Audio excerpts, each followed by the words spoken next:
Hi, and welcome to this Android video on content providers. Before I talk about content providers, I should remind you that content providers are really only used to provide database content to another application. If the database is going to be housed entirely within your own application and accessed within your own application, then you should just use SQLite and not really wrap a content provider around it. However, there are some conveniences about having a content provider, but there's also some inconveniences as well.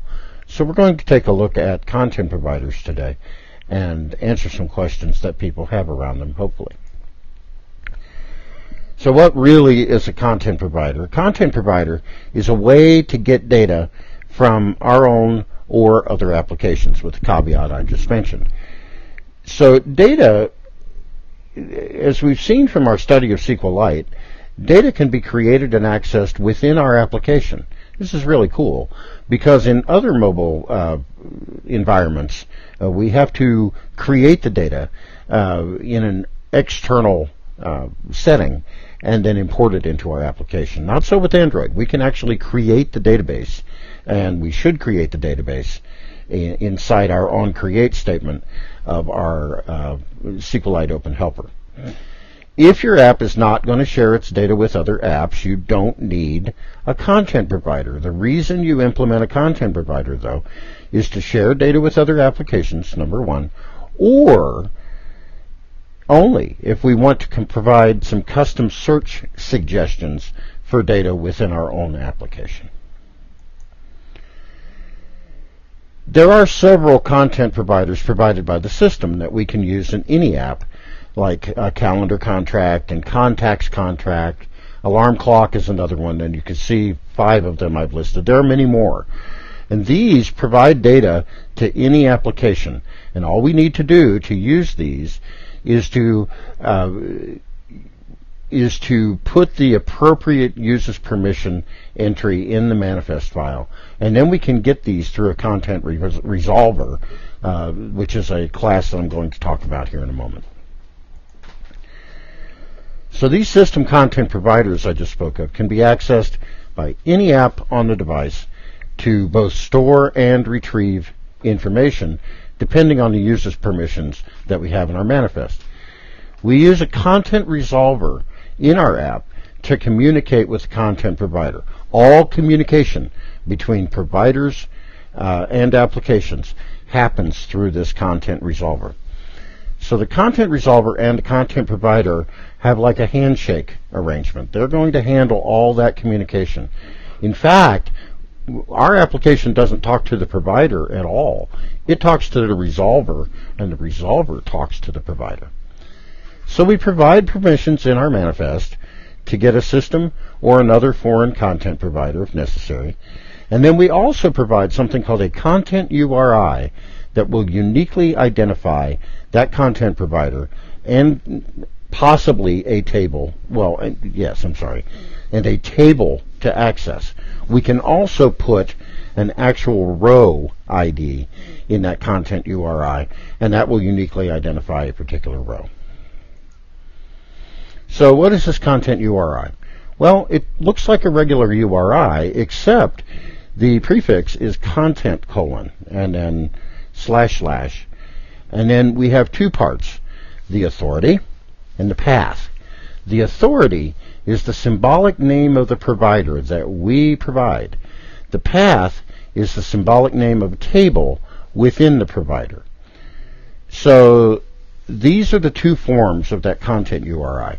I can have content : authority path, or content : authority path ID, and that ID will give us a specific row within a table if we need to get that granular.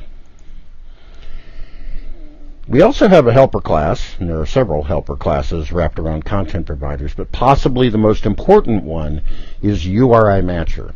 And this assists us with matching the 2 forms of the URI, either for a full list of data in that unspecific form, or for a specified ID or a specified row of data.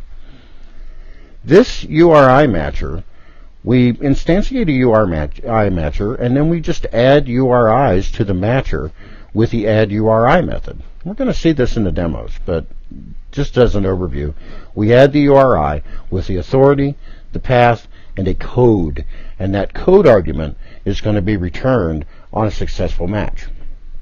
So we pass the code in, and then we get a successful match, and it passes that code back out, and that tells us which one was matched. There's another class that helps called ContentValues, and this helps package values for insert and update queries. And really, this is just a list of key value pairs. So anytime we're going to do an insert or an update query in that kind of object-oriented query form, we're going to be passing in a ContentValues, which is a list of key value pairs. The keys are the column names, and the values are going to be the contents of the column that's named in the key for an insert or an update. If we have a content provider in our own application, this is sometimes called an own content provider. The authority is the package name. So content : package name.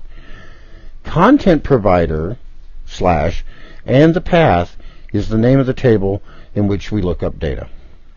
So its authority is content : / the package name dot content provider, and then the path. So the content provider piece there is the name, is the class name of your content provider. Then any other app that knows that authority and provides the appropriate permissions can access the data. As I already talked about, access to a content provider is through a content resolver, and there are two basic patterns for access to something, to a content provider that is outside of our application. We call these provider only and activity provider. And these are my names for these patterns, but you may see them referred to by other names or referred to but not by name at all. But here they are. Provider only, there exists some content provider out there on the device that we know about and we want to access. So in our application, we have a provider entry and a proper user's permission in the manifest, and we have basically a content resolver and a user interface. And then that content resolver speaks back and forth to the content provider and provides data for the user interface to consume. In our activity provider pattern, the application seeking access wraps up an intent in an activity, and that intent goes to another activity which contains a content resolver and a content provider. And then the other activity is in a second application, or this whole thing can be wrapped up in a single app with a content provider. But either way, we call this the activity provider pattern because we go to a second activity that is part of the app that the content resolver and content provider both belong to. Okay, so take a look at the demos, and thank you very much.